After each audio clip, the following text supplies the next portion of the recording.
Good morning ভাই। কি ভাই এখনো ঘুম? আপনারা যে কত ভালো আছেন, আমরা যে কত ভালো আছি, আসলে এটা বইলা বোঝানোর মতন কিছু নাই। হ্যালো গাইস, আসসালামু আলাইকুম। আমি শান্ত, এক্সট্রিম ট্রাভেলার শান্তর মাধ্যমে আজকে আপনাদেরকে দেখাবো ইন্ডিয়া ঘোরার এক নতুন রোমাঞ্চকর ভিডিও, যা হবে ট্রেন যাত্রার মাধ্যমে। সো এই যাত্রাটা আমার জন্য খুবই এক্সাইটেড, কারণ আমি কখনো ইন্ডিয়ার ট্রেনে উঠি নাই, এই ফার্স্ট টাইম আমি ইন্ডিয়া এত লং ট্যুর দিব। সো দেরি না করে চলেন ভিডিওর দিকে চলে যাই। ও বলে রাখা ভালো, আমার এই ব্লগের স্পন্সর VIT ইনস্টিটিউট, যার প্রধান আউটলেট খিলক্ষেত বটতলা বইয়া সুপার মার্কেট। সো দেরি না করি, আজকে আমরা চলে যাই ইন্ডিয়া। মর্নিং গাইস, আমরা সকালবেলা উঠেছি, আবার গুড মর্নিং দিলাম। এখন আমরা চলে যাব, সকালে নাস্তা করে নিয়েছি। ব্লগ করার হয়তোবা সময় পাইনি নাস্তার সময়, কারণ আমাদের যেতে হবে। আমার গাড়ি 1:15-তে direct NGP to Delhi. So দেরি করা যাবে না, জায়গা থেকে যেত মোটামুটি 2-3 ঘন্টা সময় লাগবে। ওই যে আমার বড় ভাই, সে বড় ভাই না, আমি ছোট বড় ভাই। হ্যাঁ, হাম লোক কা বড় ভাই। হ্যাঁ, এই জায়গায় আছি। সো এই জায়গাটা খুবই ভালো ছিল। এই জায়গার লোকেশন আপনাকে ডেসক্রিপশন বক্সে দিয়ে দিব। বাকি কথা যায় আছে, সব কিছু বলবো। হয়তো বা এখন বলতে ইচ্ছা করতেছেন একটু চা খাই, দেন প্রকৃতিটা দেখি। আসলে প্রকৃতিটা এত সুন্দর, আর এই জায়গা হলো রিল্যাক্সের জন্য, পুরো রিল্যাক্স, আর কিছুই না। ওকে,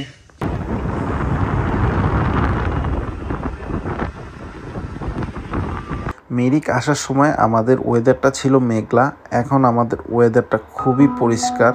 কালকে বৃষ্টি পেয়েছি, আজকে বৃষ্টি নেই। সো খুবই ভালো লাগছে, দুইটা ওয়েদারই আমরা উপভোগ করতে পারলাম। আমরা এখন যাচ্ছি মিরিক থেকে নিউ জলপাইগুড়ি স্টেশনে, আমাদের ট্রেন ওইখানে আসবে। দেন তারপর আমরা ভাইদের সাথে আমার যাত্রা এই পর্যন্তই ছিল, আবার হবে ইনশাআল্লাহ। ভাই কিছু বলেন? ভাই সাবধানে যায়, ট্রেন মেবি ঢুকে গেছে, তো চলে যাবো। ভাইরা রেস্ট যাবে, हम चले जाते हैं, फिर बात होगा भाई के साथ।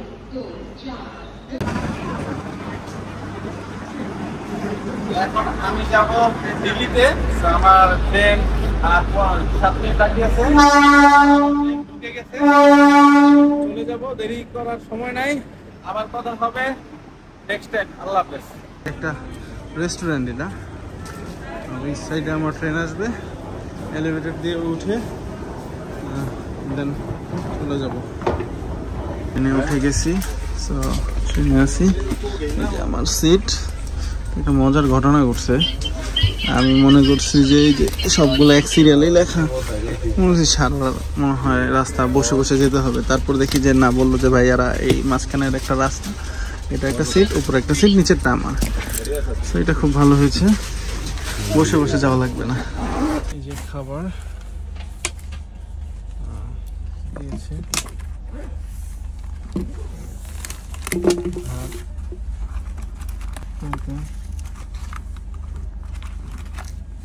বাদাম আরো কিছু দিয়েছে।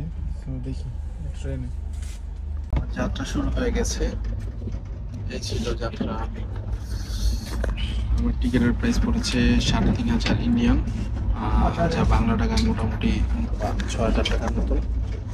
তাছাড়া আপনার আরও এর সাথে খাবার ইনক্লুডেড। আমার যাত্রার সময় মোটামুটি 21 ঘন্টা।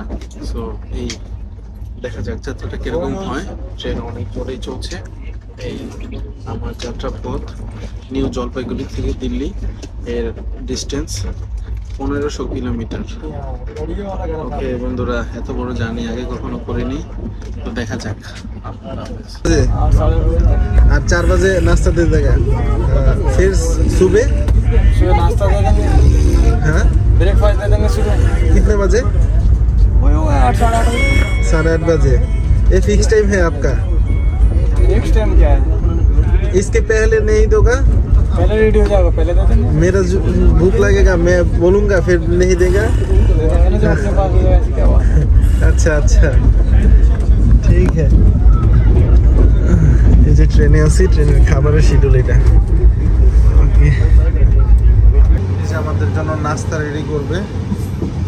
এই একটা কারি, একটা দুধ, সস, এই যে ওয়াশরুম,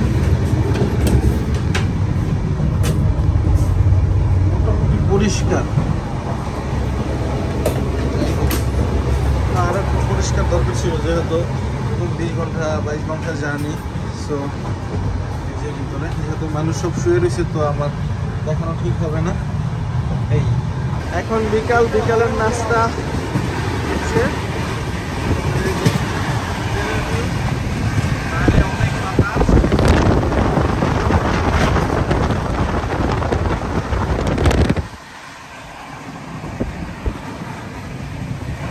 এটা আমাদের বিকালের নাস্তা, একটা স্যান্ডউইচ, একটা কুকিজ, একটা মুড়ি আর একটা মিষ্টি।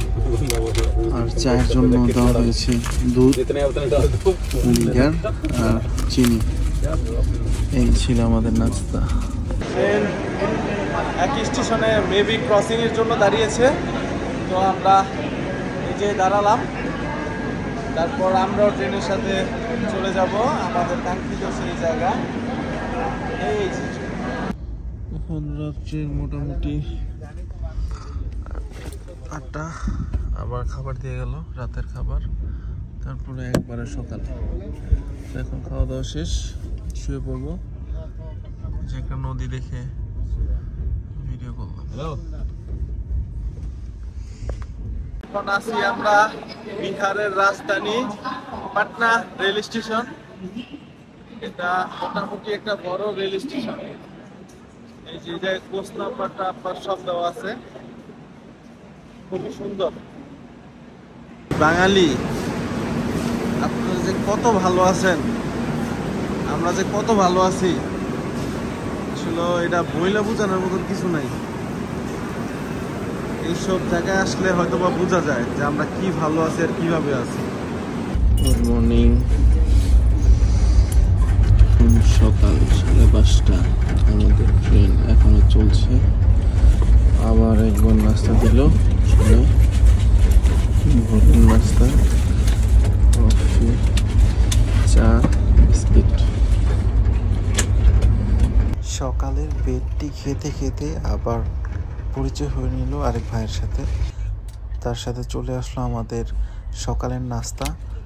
আমাদের নাস্তায় ছিল ডিম, ছিল 2টা পাউরুটি, ছিল একটি জুস, ছিল সস, পানি। সো খুবই চমৎকার নাস্তা ছিল। আমাদের ট্রেন যাত্রা প্রায় শেষের দিকে, এখন নেমে যাব। So let's go. এখন আমি আছি নিউ দিল্লিতে, তো নেমে গেলাম। এখন বাজে 10:20। আমার যাত্রা নিউ দিল্লিতে চলে আসলাম। যে প্রচুর গরম লাগতেছে, দেখা যাক কতটুকু গরম। আমরা এখন যাচ্ছি নিউ দিল্লি থেকে হজ কাজ, 1 নাম্বার সে নিচে সে যাই, দেখি। আমি তো চিনতেছি না কিছুই। আচ্ছা, যাই হোক, সবাই হেল্প করতেছে। ওকে। দিল্লিতে এই মেট্রো রেলটা খুব জনপ্রিয়।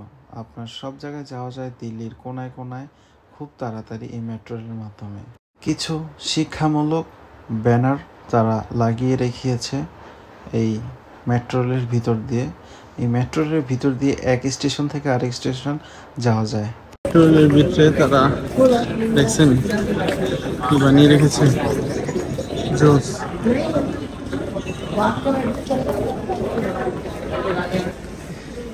এই যে পায়ের চিহ্ন দেখছেন, এই এক কালার, এই এক কালার। এর মানে কি জানেন? কে জানেন? যারা জানেন তারা আমাকে জানাবেন।